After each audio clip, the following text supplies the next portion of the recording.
Hi friends, మేము కార్తీక వారం 4వ వారం కావడం వల్ల ఇక్కడ మైలవరం మండలంలోని అగస్యేశ్వర కోనకి రావడం జరిగింది. ఇక్కడ చూపిస్తున్న ఈ కొండలు ఇవన్నీ ఏంటివంటే నియర్ బై గండికోట కొండలన్నమాట. ఇక్కడ చూడండి వాటర్ వస్తాయి కదా, ఈ వాటర్ వచ్చేసి గండికోట రివర్ వాటర్. ఇవి గండికోట నుంచి ఇక్కడ మైలవరం మండలంలోని ఆనకట్టకొచ్చి అక్కడ నుంచి పెన్నా నదిలోకి కలవడం కలిసే వాటర్ ఇవే అనమాట. ఇవి కంప్లీట్గా గండికోటకు బ్యాక్ సైడ్ ఉన్నటువంటి వాటర్.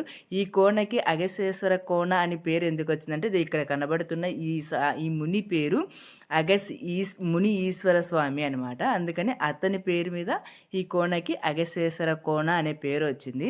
ఇక్కడ వచ్చేసి శివుడు ఉంటాడు. శివుడు చాలా ఫేమస్ అనమాట. ఈ 4 వారాలు కార్తీక వారంలో ఉన్నటువంటి ఫస్ట్ వారం నుండి లాస్ట్ వారం వరకు చాలామంది జనాలు వచ్చి ఇక్కడ దీపాలు వెలిగించిపోతారు. అక్కడ కనిపిస్తుంది కదండి, అది జూమ్ చేసి చూపిస్తున్నాం కదా, అది వచ్చేసి గండికోట అనమాట. గండికోటకు ఎగ్జాక్ట్గా బ్యాక్ సైడ్ ఈ వాటర్ వస్తాయి అనమాట. ఇక్కడ పార్కింగ్కు అలాగే ఇక్కడ ప్రతి కార్తీక వారాల్లో ప్రతిరోజు భోజనాలు కూడా పెడతారు. ఇక్కడ అన్ని వెహికల్స్ అన్నీ ఇక్కడ పార్క్ చేసుకోవడానికి అంత బాగుంటుందండి గుడి. ఒకసారి వచ్చి మీరు కూడా చూడొచ్చు.